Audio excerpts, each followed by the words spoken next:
नमस्कार दोस्तों, एक बार फिर से आपका स्वागत है हमारे YouTube चैनल एनसी कैंपस में। दोस्तों, डेली करंट अफेयर्स के इस सेगमेंट में आज हम लोग 28 मई के कुछ महत्वपूर्ण प्रश्नों पर चर्चा करेंगे।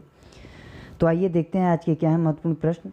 पहला प्रश्न है, गुजरात राज्य के राज्यपाल का नाम बताइए जिन्होंने हाल ही में 7 अन्य विधेयकों के साथ गुजरात धर्म स्वतंत्रता संशोधन विधेयक 2021 को मंजूरी दे दी है।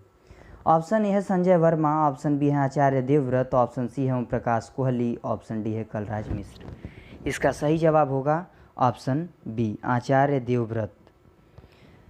गुजरात राज्य के राज्यपाल आचार्य देवव्रत ने हाल ही में 7 अन्य विधेयकों के साथ गुजरात धर्म स्वतंत्रता संशोधन विधेयक 2021 को मंजूरी दे दी है। ये बिल राज्यसभा में मार्च 2021 में पारित हुआ था। विधेयक में शादी करके जबरन धर्म परिवर्तन कराने पर 3 से 10 साल की जेल का प्रावधान है। बढ़ते हैं अगले प्रश्न की तरफ। अगला प्रश्न है, निम्न में से किस अभिनेता की बेटी ईरा खान ने मानसिक स्वास्थ्य से जुड़े मुद्दों पर लोगों की मदद करने के लिए अगत्सु फाउंडेशन लॉन्च की है? ऑप्शन ए है सलमान खान, ऑप्शन बी है शाहरुख खान, ऑप्शन सी है आमिर खान, ऑप्शन डी है सोहेल खान। इसका सही जवाब होगा ऑप्शन सी, आमिर खान। जी हाँ, ईरा खान आमिर खान की बेटी हैं और अगत्सु फाउंडेशन इन्होंने लॉन्च किया है मानसिक स्वास्थ्य से जुड़े व्यक्तियों की मदद करने के लिए। बढ़ते हैं अगले प्रश्न की तरफ। अगला प्रश्न है, इनमें से किस भारत रत्न प्रोफेसर को एनर्जी फ्रंटियर में अनुसंधान के लिए एनी अंतर्राष्ट्रीय पुरस्कार से सम्मानित किया गया है? ऑप्शन ए है संजीत कुमार राव, ऑप्शन बी है CNR राव, ऑप्शन सी है संजीव मेहता राव, ऑप्शन डी है GVK मिश्र।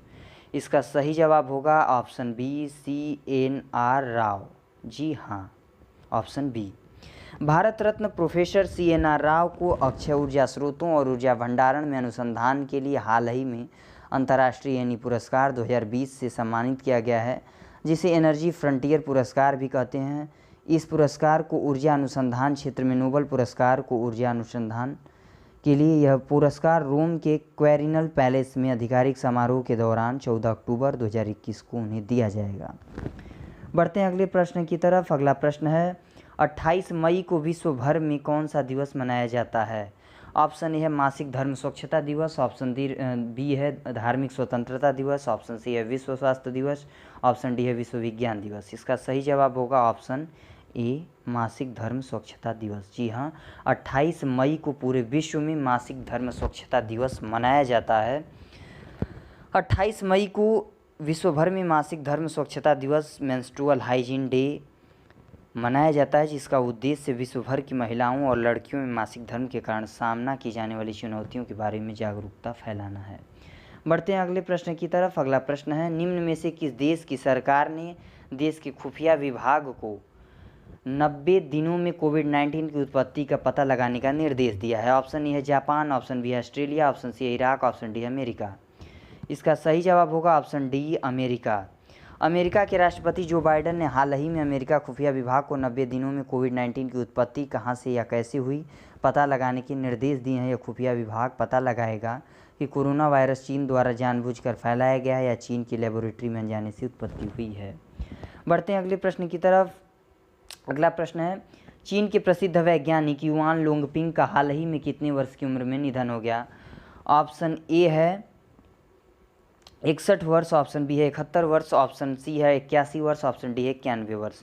इसका सही जवाब होगा ऑप्शन डी, 91 वर्ष।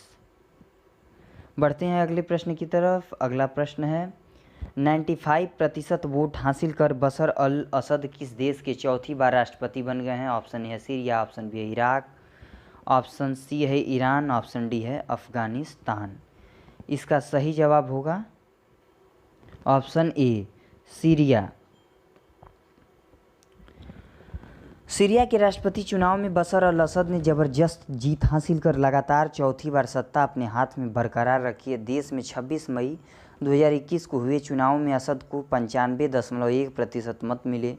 उन्हें चुनौती देने वाले 2 उम्मीदवारों में से महमूद अहमद मारी को 3.3% और अब्दुल्ला सालम अब्दुल्ला को 1.5% मत हासिल हुए। बढ़ते हैं अगले प्रश्न की तरफ। अगला प्रश्न है, हाल ही में मोहाली अंतर्राष्ट्रीय हॉकी स्टेडियम का नाम बदलकर किसके नाम पर रखा गया है? ऑप्शन ए है मिल्खा सिंह, ऑप्शन बी है Balbir Singh senior, option C है ध्यानचंद सिंह, ऑप्शन डी है अशोक कुमार। इसका सही जवाब होगा option B Balbir Singh senior. Punjab सरकार ने आखिरकार ट्रिपल ओलंपियन और पद्म श्री बलबीर सिंह सीनियर के नाम पर मोहाली इंटरनेशनल हॉकी स्टेडियम का नाम बदलने की घोषणा की। स्टेडियम को अब Olympian Balbir Singh senior international hockey stadium के नाम से जाना जाएगा। भारतीय हॉकी टीम को 3 बार का ओलंपिक चैंपियन बनाने में बलबीर सिंह सीनियर ने अहम भूमिका निभाई थी। उनका ओलंपिक फाइनल रिकॉर्ड आज तक कोई नहीं तोड़ पाया है।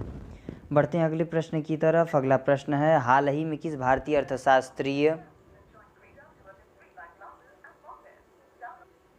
सामाजिक विज्ञान के क्षेत्र में स्पेन के सर्वोच्च पुरस्कार प्रिंसेस ऑफ एस्टूरियस अवार्ड से नवाजा गया है? Option A Amartya Sen, option B है रघुराम राजन, ऑप्शन सी है उर्जित पटेल, ऑप्शन डी है विरल आचार्य। इसका सही जवाब होगा ऑप्शन ए अमर्त्य सेन। भारतीय अर्थशास्त्री नोबेल पुरस्कार विजेता अमर्त्य सेन को 26 मई 2021 को सामाजिक विज्ञान के क्षेत्र में स्पेन के सर्वोच्च पुरस्कार प्रिंसेस ऑफ एस्टूरियस अवार्ड से नवाजा गया है। प्रिंसेस ऑफ एस्टूरियस फाउंडेशन ने कहा कि भूखमरी पर उनके अनुसंधान और मानव विकास पर उनके सिद्धांत लोक कल्याण से जुड़ी अर्थनीतियों के अन्याय, असमानता, बीमारी और अज्ञानता से लड़ने में योगदान दिया है।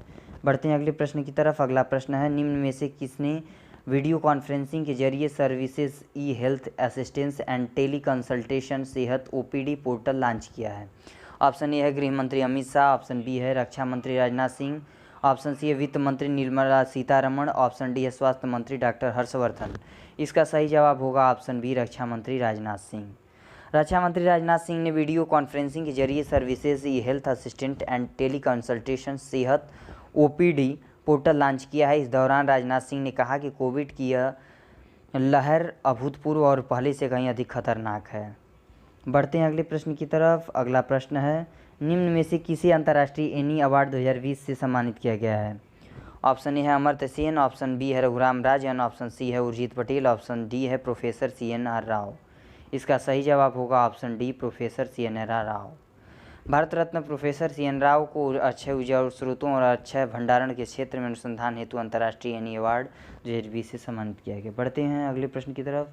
अगला प्रश्न है, निम्न में से किस IIT संस्थान के शोधकर्ताओं ने घरों और इमारतों में स्वचालित जलवायु नियंत्रण के लिए स्मार्ट विंडो मटेरियल विकसित किया है? ऑप्शन ए है IIT दिल्ली, ऑप्शन बी है IIT खड़गपुर, ऑप्शन सी है IIT रुड़की, ऑप्शन डी है IIT गुवाहाटी। इसका सही जवाब होगा option D IIT Guwahati. IIT Guwahati के शोधकर्ताओं ने घरों और इमारतों में स्वचालित जलवायु नियंत्रण के लिए स्मार्ट विंडो मटेरियल विकसित किया है। इस प्रकार का स्मार्ट विंडो मटेरियल इमारतों के लिए कुशल स्वचालित जलवायु नियंत्रण प्रणाली विकसित करने में काफ़ी मददगार होगा। बढ़ते हैं अगले प्रश्न की तरफ। अगला प्रश्न है, हाल ही में किस मंत्रालय ने कोयला आधारित ताप विद्युत संयंत्रों में बायोमास का उपयोग बढ़ाने हेतु एक राष्ट्रीय मिशन स्थापित करने का फैसला किया है? ऑप्शन ए है विद्युत मंत्रालय, ऑप्शन बी है गृह मंत्रालय, ऑप्शन सी है रक्षा मंत्रालय, ऑप्शन डी है स्वास्थ्य मंत्रालय। इसका सही जवाब होगा ऑप्शन ए विद्युत मंत्रालय। हाल ही में विद्युत मंत्रालय ने कोयला आधारित ताप विद्युत संयंत्रों में बायोमास का उपयोग बढ़ाने के लिए एक राष्ट्रीय मिशन स्थापित करने का फैसला किया है। बायोमास पर प्रस्तावित राष्ट्रीय मिशन राष्ट्रीय स्वच्छ वायु कार्यक्रम NCAP में भी योगदान देगा।